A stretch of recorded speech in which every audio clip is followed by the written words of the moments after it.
House divine wisdom, ठीक है। Okay, तब यहाँ पर जब 8th हाउस आएगा तो वापस मैं कह दूंगा, आप लोग कंफ्यूज ना हो। 8th हाउस एंड 8वीं राशि स्वभाव प्राय प्राय सेम होगा। 9th हाउस एंड 9वीं राशि स्वभाव प्राय प्राय सेम होगा, ठीक है। क्लियर? इसे फिर से रिपीट करेंगे प्लीज। 8वीं हाउस की जो भी एट्रीब्यूट्स होगा, 8वीं राशि के साथ वो मैच खाएगा, जिंदगी के इंसिडेंट्स। 9वीं राशि की जो एट्रीब्यूट्स होगा और 9वीं राशि की स्वभाव मैच खाएगा। जैसे 9th हाउस भाग्य दिखाता है, 9th हाउस हायर एडुकेशन दिखाता है ना। 9th हाउस स्पिरिचुअलिटी गुरु दिखाता है। तो जब भी किसी की धनु राशि होगा, जो कि 9वीं राशि है, ऐसे लोग भाग्य के दम से बड़े शक्तिशाली आपको मिलेंगे। भले ही खुद का उतना कैपेसिटी ना हो, बट भाग्य उनको जबरदस्त मिल गया। एग्जाम्पल राहुल गांधी, ठीक है, भाग्य के दम से उनको बहुत कुछ मिल गया। और पर्सनल लाइफ, भले हाँ पर्सनल लाइफ में भी ज्ञानी होते हैं, है ना, विदेश से पढ़ के आए, ठीक है, नॉलेजेबल होते हैं, घर से दूर जाके ट्रैवल करते हैं, रहते हैं, जन्म स्थान से दूर जाके रहते हैं, ऐसे दिखेंगे, जो कि आपको दिखेगा, ठीक है। और जन्म स्थान से दूर जाके इनकी भाग्य जागृत होता है, जो कि आप राहुल गांधी के लिए देख सकते हो, या फिर किसी भी धनु राशि को देखो, जन्म से दूर जाके रह रहा है, तब जाके इनकी भाग्य जागृत हुआ। वो अपने जहां पर जन्म हुआ है वहां पर नहीं बैठा हुआ है, ठीक है। 8वीं राशि हुए हमारे मोस्ट रिस्पेक्टेड नरेंद्र मोदी के, ठीक है। अब नरेंद्र मोदी का पर्सनल लाइफ देखो कैसा है, प्रॉब्लमेटिक, क्योंकि 8वीं राशि क्या है, दुख दर्द की राशि है, हायर रिसर्च की राशि है, सिक्रेटिव की राशि है। तो नरेंद्र मोदी की प्राइमरी लाइफ कैसा था, कैसा था? Full of struggles, full of struggles. Rahul Gandhi को सब कुछ भाग्य के दम से मिल गया। अगर उसके भाग्य के दम से ना हो मिलता, उसके पर्सनली कुछ करके अच्छे इस पोजीशंस पे आ जाए, उसकी हिम्मत नहीं था। पर हमारे श्रद्धेय नरेंद्र मोदी को आप देखो, लाइफ में मिला उतना कुछ भी नहीं, पर हर जगह से ट्रांसफॉर्मेशन। मैरिज भी किया तो मैरिज भी टूट गया, इधर से आश्रम ज्वाइन करने के गया, वहां से भी उनको रोका गया, नहीं आप जाओ तपस्या करो, ऐसे जियो। छोटे से लेवल से लेकर इतना बड़ा हाई ह्यूज उनको रेस्पेक्ट मिला, पोजीशंस मिला। और क्यों, क्या उसने किसी दूसरे पॉलिटिकल पार्टी या फिर दूसरे किसी पॉलिटिकल नेता से हेल्प मांग के इतना दूर आया? नहीं, खुद की रिसर्च, खुद की आउटपुट्स। और उन्हें अमित शाह जैसे इतने बड़े हाईली डिप्लोमेटिक पार्टनर मिला, ये उनका सबसे बड़ा क्या रहता है, फॉर्चून। अब वृश्चिक राशि हो जाए, इनके लाइफ में भी कोई हाईली डिप्लोमेटिक पार्टनर मिलेगा, जो उनको जिंदगी भर इनको साथ देगा, और उनके साथ के कारण इनकी ग्रो और ज्यादा होगा, ऐसा, ठीक है। अब वृश्चिक हमारे जो 8th हाउस है, या फिर आप वृश्चिक राशि समझो, स्कॉर्पियो समझो, इसमें 8th हाउस में अगर मार्स या फिर केतु बैठ जाए, फर्स्ट क्लास है, ठीक है।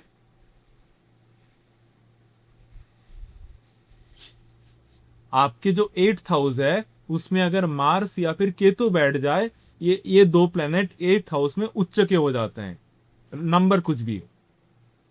Clear? On the other and 9th house में जुपिटर बैठ जाए तो बड़े उच्च का है, ऐसा। अब भगवान कृष्ण को 8th हाउस से रिलेट किया गया है। कृष्ण के कौन से जीवन, शादी होने से पहले तक का ये जीवन है, ठीक है। 8th हाउस क्या है, death, rebirth, occult, hidden truth. 8th house is the veil between worlds, those which strong 8th house energy are initiates of the deeper cosmos. 8th house हमारे अगेन एक मेलाफिक हाउस हुआ, ठीक है, क्योंकि इसमें दुख दर्द, दूसरों की संपत्ति, लॉटरी, नया जीवन, ऑकल्ट, गुप्त धन, छुपा हमारे एक्सीडेंट्स, ये सब 8th हाउस में है, ठीक है। वो भी हमारी जिंदगी का एक पार्ट है। रहस्यमय विद्या 8th हाउस देता है। अगर 8th हाउस में किसी के मल्टीपल ऑफ मेलेफिक प्लैनेट बैठ जाए, बहुत ही वो पर्सन ही खुद रहस्यमय बन जाएगा। और उसके अंदर बहुत ईगर रहेगा। आप हम जो एस्ट्रोलॉजी सीख रहे हैं तो डेफिनेटली देखिएगा आपके 8th हाउस में कुछ प्लैनेट्स बैठे होंगे या फिर उनकी दृष्टि आ रहा होगा, जिसमें जिसमें से राहु, केतु, मंगल, शनि, बुध या फिर गुरु प्लैनेट होंगे, तभी आप एस्ट्रोलॉजी में आए हो, वरना नहीं आ सकते। या फिर 8वें राशि में ये सब प्लैनेट्स बैठ जाए, इसमें से कुछ भी प्लैनेट बैठ जाए, अपनी अपनी कुंडली खोल के आप देख सकते हो। ठीक है। अब भगवान कृष्ण की अब जन्म देखो, कैसे हुआ जन्म भगवान कृष्ण की जन्म, कहां पर हुआ है? देवल में। जेल में। उसके बाद कैसा हुआ?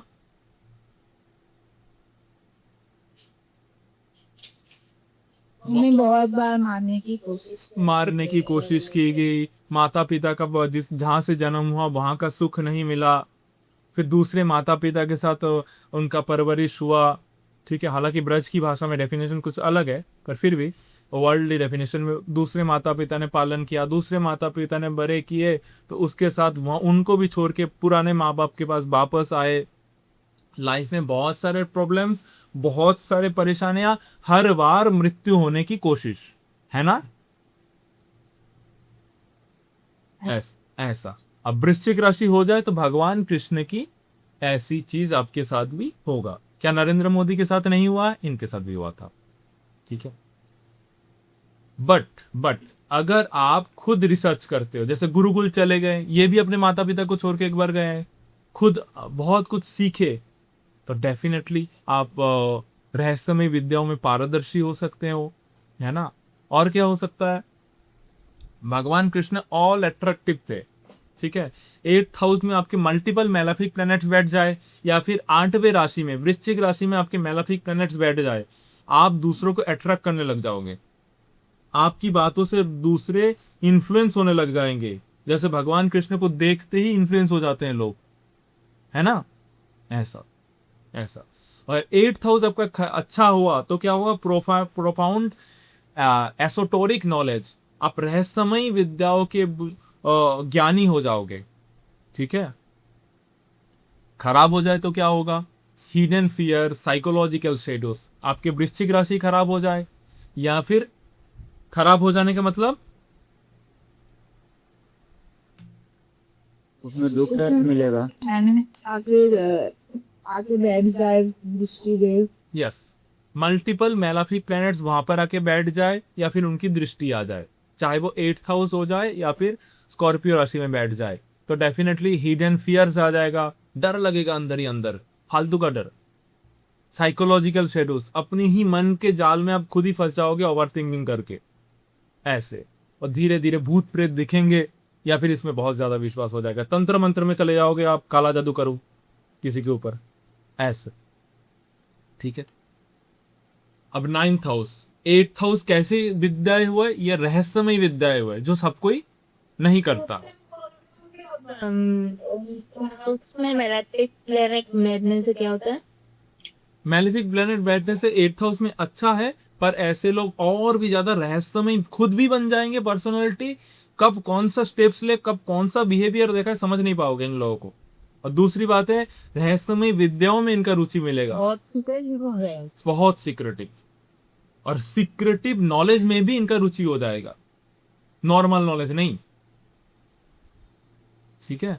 तो क्यों भगवान कृष्ण स्वयं इतने सीक्रेटिव है? रहस्यमय विद्याओं का मालिक है वो। उनको आप भगवान की किसी भी अवतार को थोड़ा बहुत समझ सकते हो, भगवान कृष्ण के अवतार को आप बिल्कुल नहीं समझ सकते हो। आज भी उनके एक्टिविटीज को लेकर कंट्रोवर्सी है, इसलिए कोई भी नहीं कहता हमें कृष्ण राज्य चाहिए, सब कहते हैं भगवान राम राज्य चाहिए। नेक्स्ट 9th हाउस को रखा गया बुद्ध अवतार को। बुद्ध अवतार हायर एजुकेशन है, नॉलेज है, निर्वाण है, स्पिरिचुअलिटी है, घर से दूर जाना है। 9th हाउस लॉन्ग ट्रेवल भी है, 12th हाउस भी लॉन्ग ट्रेवल है। ठीक है। Buddha arrived at awaken to strip illusions and reveal pure wisdom. 9th house is dharma, fortune, guru's grace. It governs pilgrimage, philosophy and the blessings that arrived when the mind shifts. ठीक है। अब 8 के बाद कौन आया? 9 आया। ठीक है। 8वें हाउस के दुख दर्द मिला तभी तो अपने गुरु के पास गए।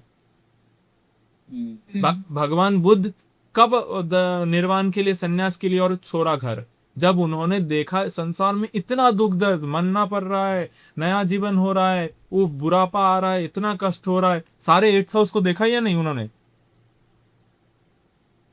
देखा या नहीं? उनके रहस्यमय प्रश्न जागा या नहीं? फिर क्या होता है, फिर क्या होता है, फिर लोग इतने मेहनत क्यों करते हैं, इतना पैसा क्यों कमाता है, फिर मरना ही है, सब छूटना ही है, तो हम रखते क्यों है? ऐसे रहस्यमय प्रश्न आ गए। फिर जाके उन्होंने गुरु का साथ ढूंढा, सेवक से तो जितना हुआ उन्होंने एडवाइस दिया, उसके बाद हालांकि सेवक भी यहाँ पर गुरु की जैसा ही रोल निभाया, उसके बाद हायर एडुकेशन के लिए वो घर छोड़ दिया।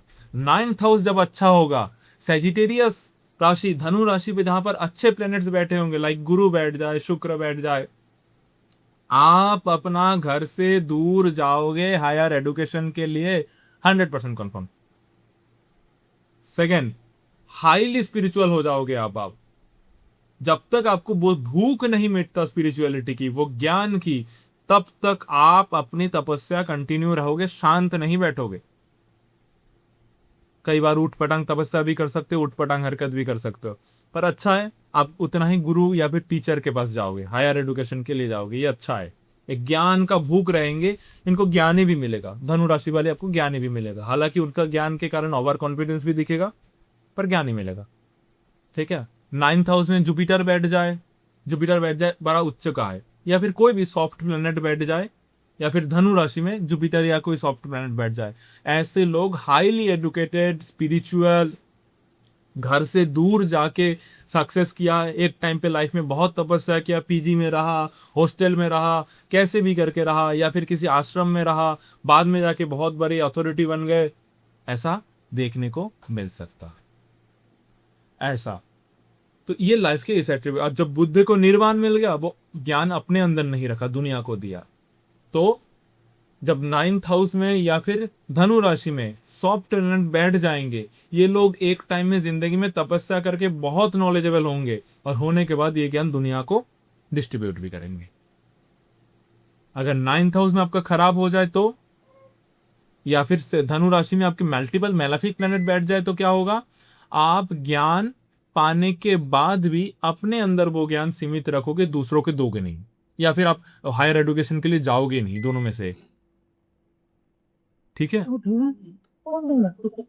ठीक है। मतलब धनु राशि में कोई मेलेफिक बैठे या 9th हाउस में कोई मेलेफिक बैठ जाए, हाँ, आपको हायर एजुकेशन अच्छा नहीं लगेगा, फिर आप, हाँ हो गया बहुत पढ़ाई लिखा, मेरे को और अच्छा नहीं लगता, वो गुरु सारे भंड है, सारे स्पिरिचुअल ऐसे नाटक करते हैं, पैसा लूटते रहते हैं, ऐसे कमेंट निकलेगा।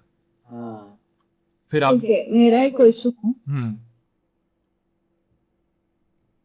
यस यस मेरा एक क्वेश्चन, मतलब अगर सिंपली हम इसे समझाए, जैसे कि हर एक हाउसेस के अवतार आप सिखा रहे हैं, और ये राशिज हैं, और इनके जो मालिक है उसके बारे में हम पढ़ा रहे हैं, और इनका जो आर्य है उसमें अगर सॉफ्ट प्लैनेट बैठे तो उसको स्मूथ कर देगा, अगर मैलेफिक बैठ जाए तो उसको हार्ड कर देगा, उसको उल्टा करेगा। बिल्कुल सिंपली बात ये है। बिल्कुल बिल्कुल बिल्कुल बिल्कुल बिल्कुल।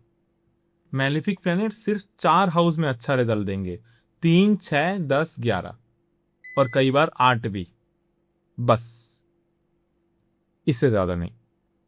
बाकी सब सॉफ्ट प्लैनेट्स अच्छा रहेंगे, है ना, समझ गए? ये मैलेफिक प्लैनेट कौन कौन से हाउसेस में अच्छा 3, रिजल्ट देता है? 3, 6, 10, 11 और 8 भी।